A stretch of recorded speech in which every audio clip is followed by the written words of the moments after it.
Slab में राहत नहीं देने पर वित्त मंत्री का जवाब, प्रधानमंत्री का आदेश था टैक्स बोझ नहीं डालना है। कोरोना महामारी को लेकर मोदी जी ने आदेश दिया था कि टैक्स का बोझ नहीं डालना है। टैक्स बढ़ाने का टैक्स को कम किया गया, बढ़ाने का उम्मीद है तो मैं बढ़ा नहीं दिया, मैंने टैक्स इंक्रीज नहीं किया। वो बात मैं दोहराना चाहती हूँ, लास्ट ईयर भी इस साल भी एक भी पैसा टैक्स के द्वारा मैंने एडिशनली कमाने के लिए कोई कोशिश नहीं की। पिछले बार प्रधानमंत्री जी का आदेश था कि डेफिसिट कितने भी क्यों ना हो, पैंडेमिक के समय जनता के ऊपर टैक्स का बोझ डालना नहीं, वो ही इंस्ट्रक्शन इस बार भी, टैक्स इंक्रीज नहीं हुआ। यशवंत देशमुख जी हमारे साथ जुड़े हुए हैं, वो जानते हैं कि एक वोटर के तौर पर लोगों की सोच किस तरीके से काम करती है।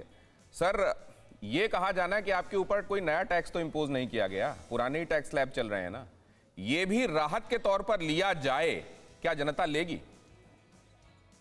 देखिए, कहना बहुत मुश्किल है ये बात। आई मीन, हम लोगों के जो बजट के ट्रैकर्स कल भी छपे, उसमें भी बहुत पुराने समय से लगातार लोग ये कह रहे थे कि लगभग 67% लोगों ने ये बात बोली थी कि हमें घर चलाने में दिक्कत हो रही, जिस तरह से महंगाई बढ़ गई। स्वाभाविक सी बात है, महंगाई बढ़ गई है, घर चलाने में अगर 2/3 जनता कह रही है दिक्कत हो रही है, तो उसमें जनता की उम्मीद ये होती है कि या तो महंगाई कम हो जाए या फिर मिडिल क्लास की कम से कम ये उम्मीद होती है कि कुछ टैक्स में रिबेट मिल जाए।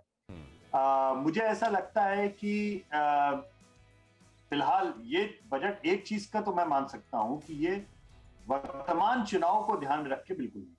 अगर इसमें कुछ भी इस तरीके की कोई घोषणा होती तो शायद हम सभी लोग जितने भी न्यूज रूम में बैठे हुए हैं, सभी लोग ये एनालाइज करते कि अभी अगले 2 महीने के अंदर जितने भी चुनावी एक्टिविटी होने वाली है उसको ध्यान में रख के। तो ये रिस्क टेकिंग बजट है सर? हाँ जी, रिस्क टेकिंग बजट है ये रिस्क टेकिंग बजट है, लेकिन ये शायद कैलकुलेटेड रिस्क है। मतलब मुझे ऐसा लगता है कि जो पॉलिटिकली स्पीकिंग, मुझे ऐसा लगता है कि प्रधानमंत्री को लगता है जहां उन्हें जीतना है वो जीतने वाले हैं, जहां उन्हें हारना है वो हारने वाले हैं। तो इकोनॉमिक कैलकुलेशन को राजनीतिक रूप से उसको करने का कोई फायदा नहीं। और अभी इस तरीके के शायद ऐलान का रिस्क वो इसलिए ले रहे हैं क्योंकि उनको लगता है कि अगर हमें मिडिल क्लास को खासतौर पे कुछ और अगर छूट देनी है तो शायद बेहतर होगा कि वो अगले साल या 2024 के हिसाब से प्लान करें, तो वो शायद बेहतर होगा। ये मैं पॉलिटिकल मैनेजमेंट का बोल रहा हूं, लेकिन इकोनॉमिक तरीके से अगर हम देखें तो जितने इकोनॉमी को समझने वाले लोग हैं उनसे बात करके एक बात और मैं आपसे समझना चाहता हूं, बड़ी इंपॉर्टेंट बात है वो, क्या सरकार को ये बात लगती है, क्योंकि जब जीएसटी भी लागू किया गया था तो पूरे विश्व का रिकॉर्ड बताकर ये बताया गया था कि देखिए कैसे जहां जहां जीएसटी लगा फिर वहां पर सरकारें रिपीट नहीं हुई हैं, उसके बावजूद ये सरकार आती है। हाँ, वही मैं कह रहा हूं कि यहां पर ऐसा नहीं हुआ। तो क्या सरकार ने इस बात को समझा है कि ये देश रिफॉर्म चाहता है, पॉपुलिस्ट मेजर्स नहीं चाहता है? ये कैलकुलेटेड, यही मैंने बोला कि नरेंद्र मोदी ये अच्छे से जानते हैं, प्रधानमंत्री ये अच्छे से समझ रहे हैं, जहां और जितना उन्हें जीतना है वो ऑलरेडी जीत रहे हैं, जहां और जितना वो हार सकते हैं वो ऑलरेडी हार रहे हैं। इसलिए बजट या इकोनॉमिक प्लानिंग को वो फिलहाल इस चुनावी उसमें देखने के लिए तैयार नहीं है। ये अलका जी इसका एक दूसरा पहलू समझने की कोशिश करते हैं, क्योंकि अलका जी वो हालात जाहिर है जब 2019 में चुनाव हुए, निश्चित रूप से वो एक ट्रेंड सेटर थे बाकी दुनिया के मुकाबले, लेकिन पैंडेमिक एरा तब देश ने नहीं देखा था। इस समय इसको इसी तरीके से देखना क्या ठीक होगा कि रिफॉर्म्स के लिए हम तैयार हैं, अभी हमको नहीं चाहिए पॉपुलिज्म? दिनेश जी, ये मोदी सरकार का कोई पहला दूसरा बजट नहीं है, 8 साल 8वां बजट पेश हो रहा है। और ये भी पता है कोरोना महामारी में हो रहा है, ये भी पता है कि 20 का बजट, 21 का बजट और 22 का बजट है। मार पे मार अगर किसी को पड़ रही है तो वो मध्यम वर्गीय गरीब किसान को पड़ रही है। उम्मीद राहत की जाती है, सरकार अपने फिजूल खर्चे बंद नहीं करती है। 25,000 करोड़ का सेंट्रल विस्ता प्रोजेक्ट इसी महामारी के बीच में बनाने की क्या आवश्यकता थी? 8,500 करोड़ के जहाज खरीदने की क्या आवश्यकता थी? अभी टाटा को एक और इस्पात कंपनी 12,000 करोड़ में बेच दी गई। सरकारी संपत्तियों की नीलामी की जा रही है, पैसा उगाया जा रहा है। पूंजीपति मित्रों की कमाई 23 लाख करोड़ से 53 लाख करोड़ हो गई। और कितने हमारे यहाँ पर आय कहाँ लेकिन गई? अलका जी ये भी देखिए, कितने लोगों की तो आय खत्म हो गई। मैम देखिए, डिसइन्वेस्टमेंट उसका करना जो लॉस मेकिंग है, ह्यूज लॉस मेकिंग है 2020 से, जिसमें ताला पड़ा हुआ है। नीलाचल इस्पात की मैं बात कर रहा हूं।